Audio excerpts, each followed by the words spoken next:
Hello, welcome to today's episode. I'm Hussein and I'm going to walk you through 10 highlights that I made during my regular reading. So let's get started. The first one is from So Good They Can't Ignore You. When experts when experts exhibit the superior performance in public, their behavior looks so effortless and natural that we're tempted to attribute it to special talents, Erickson notes. However, when scientists begin measuring the experts' supposedly superior powers, no general superiority was found. This is not really surprising to most of us. We attribute when we see experts at work, or people who have that kind of uh, electric personality. I'm just using a weak adjective over here.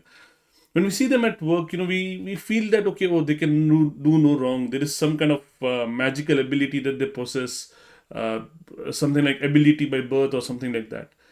But that's not really the case. It's more often practice, hard work. It's usually these things behind, whatever we see in performances. So again, I don't feel like I need to talk about this a lot more. It's kind of like a given.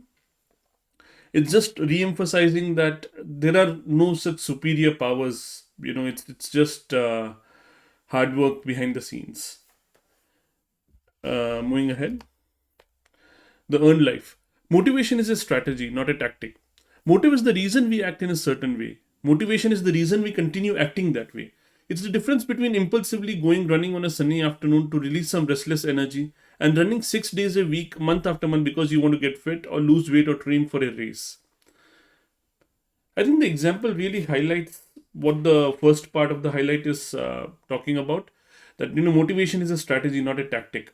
As in, it's not something that you feel that, okay, oh, this is something that I need to do now, and you just got it done. That would be a tactic. It's really a strategy. It's a long term strategy. Kind of implies a long term thinking outlook. So the example highlights it that it's the difference. If you motivation talks about, for example, if you wanted to lose weight or stay fit, you would make running a practice. You would do that 6 days a week, month after month, because you want to get fit. Because you have that goal. It's different from going running, randomly once a week, impulsively. That's the key word over here, key phrase, impulsively. So that's not motivation. That's just you just felt like going running one day and you just went. That's not motivation in towards achieving some goal that you have. So yeah, I think that's pretty much it. Moving on. Again, the earned life, and this is kind of long. Each of Drucker's points is illustrated somewhere in the matrix. Overselling is wasting time and effort trying to prove you're smart or right rather than trying to make a difference. Changing what you can change and letting go of what you cannot change is letting go. Placing more value on your needs than on what the customer needs is underselling. In the most optimal box, earning credibility, you'll find all the Druckerisms. You're not only trying to make a positive difference, you also accept your salesperson's role. You value the customer's needs more than your own. You also accept that the customer has the power to make the decision, and you don't question it if it doesn't go your way. You don't try to change what you cannot change. So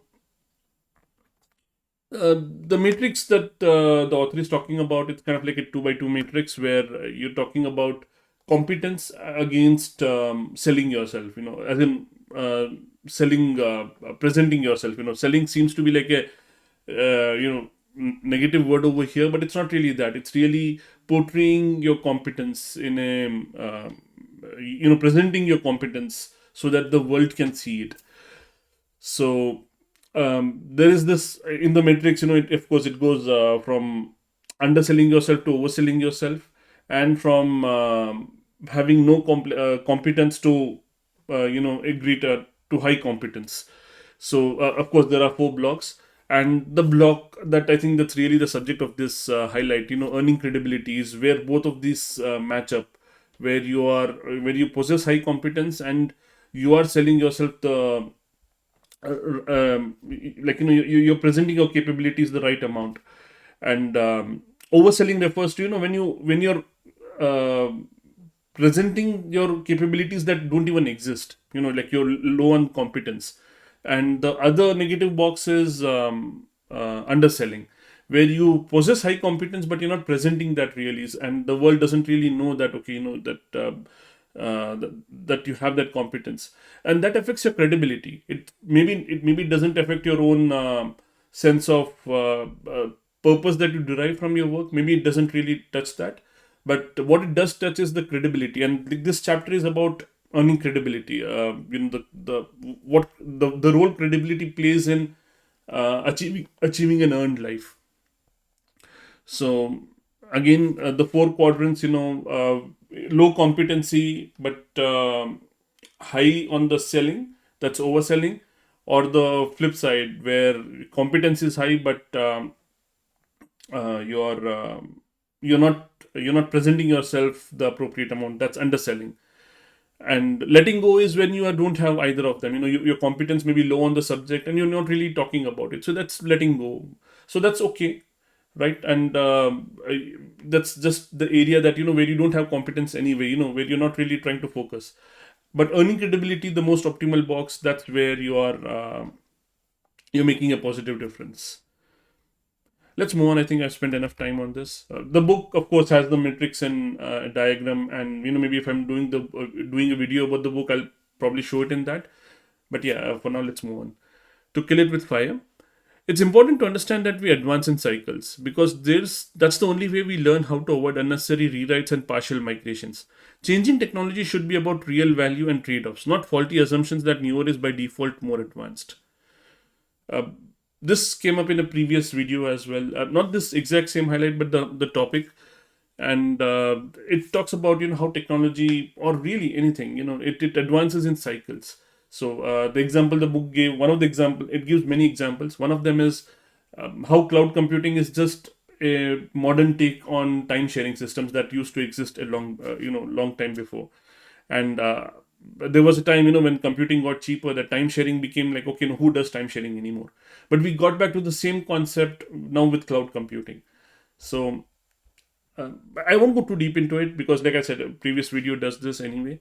And and uh, the real key point about this particular highlight is changing technology should be about real value and trade-offs. As in, what value you're deriving, not chasing after buzzwords, not going after serverless computing because it's the newest thing on the block. You know, choosing it because it actually solves a business problem that makes sense, that you need at the moment right now, that it's where it's delivering real value, not just because, okay, oh, this is the newest framework and we should just adopt it, or this is the newest technology paradigm and we should just use it. So yep, moving on. Extreme ownership.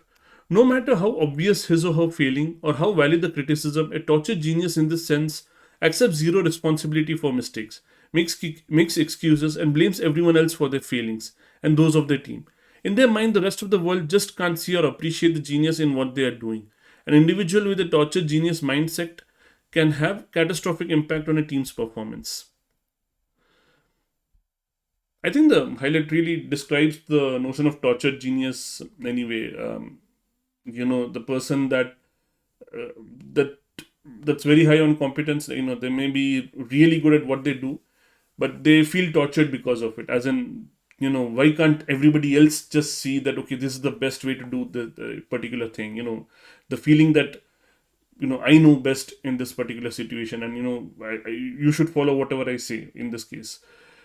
Of course, that doesn't happen because world doesn't go in like how we expect, or how one particular person expects. World follows its own route, and that's why the adjective over here, tortured. So yeah, I think, like I said, the highlight pretty much explains the entire thing. Uh, this book is about leadership. So having a tortured genius in a leadership role can have a catastrophic impact on team's performance, or even having them within the team, because the um, one of the takeaways from this book is that each person in your team is also a leader in their own right. So the book goes on to explain, how do you work with such a person. Let's move on. Kill it with fire again. When both observability and testing are lacking on your legacy system, observability comes first. Tests tell you only what won't fail. Monitoring tells you what is failing. I think this is a good thumb rule. When you read the book, you come to realize that okay, testing is, of course, both of them are valuable. Observability and testing, but on a legacy system that's missing both of them, go towards observability first, because that's where you get real input on what's failing in the system. If you can't observe your current failures, you probably can't write the highest value tests that need to be written. You might approach testing as something that's you'll probably be trying to boil the ocean. If you try to go write tests without inputs on what are the things that are commonly failing, and observability tells you that, so that's why it comes first. Moving on. Okay, this seems like let me quickly read this. 41 big ideas that will change our world in 2023. Just one of 7 postings on LinkedIn in the US offered remote work as an option in October, but those postings attracted more than half of all job applications. Workers are continuing to prioritize the flexibility and work life balance afforded by the pandemic shift to telework, even as the economic outlook darkens, argues Rand Gayat, head of economics and global labor markets at LinkedIn. Okay, it's like a random highlight. It's not from a book. It seems like it's from an article or maybe like a Twitter thread or something. Moving on. We've all heard about. Okay, yeah, this also is a Twitter thread. Okay, developers define productivity largely based on output and efficiency. Activity, things like tickets closed, PRs, deployment, efficiency and flow, performance and quality of projects delivered, communication, satisfaction and well-being. So developers, from this survey. If I remember correctly, this survey is kind of a contrast between how developers define productivity compared to how managers define productivity. So developers define productivity mainly by activity and efficiency, whereas the managers, they define productivity based on the outcomes generated. And I'm not really sure if the keys are same over here, but yeah, I'll link to the tweet from the video if you want to go read that Twitter thread. Moving on.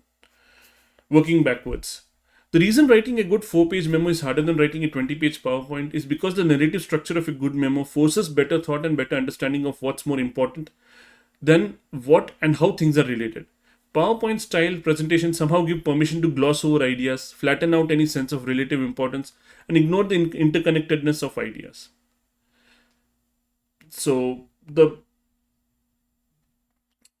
book makes 2 different points. One of them is that, like, the first point is writing a memo, writing a 6 page over here in this case. I mean, in the case of what the book suggests, it's in Amazon's popular practice that writing a 6 pager to communicate your idea rather than a PowerPoint presentation. So that's harder. That forces you to think creatively. Think clearly. Whereas PowerPoint, it's very easy to gloss over ideas, and the charismatic speaker with a poor idea can win out rather than a good idea uh, presented by somebody who is not that great at speaking. So if the focus is ideas, then writing is harder, of course, but it results in consistently generating better ideas, and having those ideas bubble up rather than just good looking ideas. Moving on. The leader's greatest return. Listening draws people to you, which works much better than trying to push your leadership on them. Empathy builds trust. This section is just talking about listening, active listening, not even just like, okay, hearing things as they are said, but active listening, and the communication. That's the whole communication style, active listening. I'll not go too deep into that, mainly because of time also.